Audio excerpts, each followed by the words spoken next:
নমস্কার, আমি হালিমুদ্দিন বুরগুইয়া, স্থানীয় চৌমাবিলি ডেভেলপমেন্ট সোসাইটি এনজিওর সেক্রেটারি।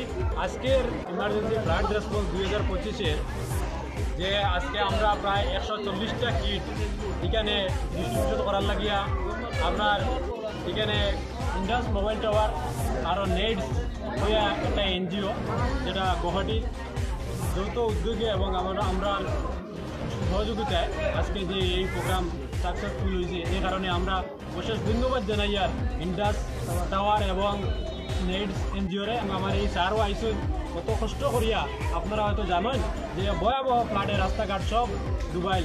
এরপরে আমার এই লঙ্গম স্যার শিলচার থেকে আইসুন, গেমেন ব্রিজের এদিকে বন্ধ, অনেক জায়গা ঘুরিয়া বড়খোলা হইয়া এই স্যার আইসুন। আমি স্যারের অবশ্যই ধন্যবাদ জানাইয়া এবং ইন্ডাস টাওয়ার ডে আমরা এই ভারত বাংলাদেশ সীমান্তবর্তী অঞ্চলের মানুষের পক্ষ থাকিয়া আমরা অশেষ ধন্যবাদ জানাই। আর যে এত ভয়াবহ ফ্লাড যখন মানুষ রিলিফ ক্যাম্প হাহাকার পরিস্থিতি, এই সময় মানুষরে কিছু খাদ্য সামগ্রী উপহার দেওয়ার লাগে আমরা ইন্ডাস টাওয়ার ডে অশেষ ধন্যবাদ জানাই আর এবং নেটস এনজিওরেও অশেষ ধন্যবাদ জানাই। আর আমরা আশা করি আর ভবিষ্যতেও আরও এইরকম ভালো কাজ করবা, এটা আমরা এলাকাবাসীর পক্ষ থেকে এটা আমি দাবি রাখি। ধন্যবাদ। আমরা এই শিবিরবাসীর পক্ষ থেকে অশেষ ধন্যবাদ জ্ঞাপন করি। আর এই দুর্যোগের সময় যে আপনারা যে আমরা হাতে হাত মিলাইছেন, এই ওটার লাগে বিশেষ ধন্যবাদ।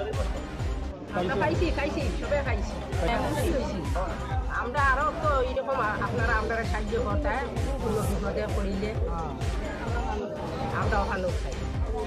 আজকে এই দুর্যোগের সময় যে আমরা আপনাদেরকে সাথে পাইছি ইন্ডাস টাওয়ার লিমিটেড বা আমরা নেট যে এনজিও, আপনাদের এই দুর্যোগের সময় যে আমাদের এই কাটিগড়ার একবারে প্রত্যন্ত অঞ্চল, রাজাটিলা অঞ্চল, এখানে আপনারা যে এসেছেন আপনাদেরকেও এই এলাকাবাসীর পক্ষ থেকে অশেষ ধন্যবাদ। এবং আমরা আশা রাখি আগামী দিনে এরকম আপনাদের যে সহায়তার হাত আমাদের দিকে থাকবে এবং আপনাদের শুভকামনা করছি। ব্যাপার হচ্ছে এই যে দুর্যোগের সময় আপনারা যে আমরা খবর নিচ্ছেন, এটা প্রথমত আমি অশেষ ধন্যবাদ জানাচ্ছি এলাকাবাসীর পক্ষ থেকে। আর দ্বিতীয়ত এই যে সামান্য একটা দিয়েছেন অনেক কিছু, এই বিপদের সময় এই যে কিটটা অনেক বলে ভাবা যায় এবং অনেক কিছু সাহায্য হিসেবে অনেক কিছু।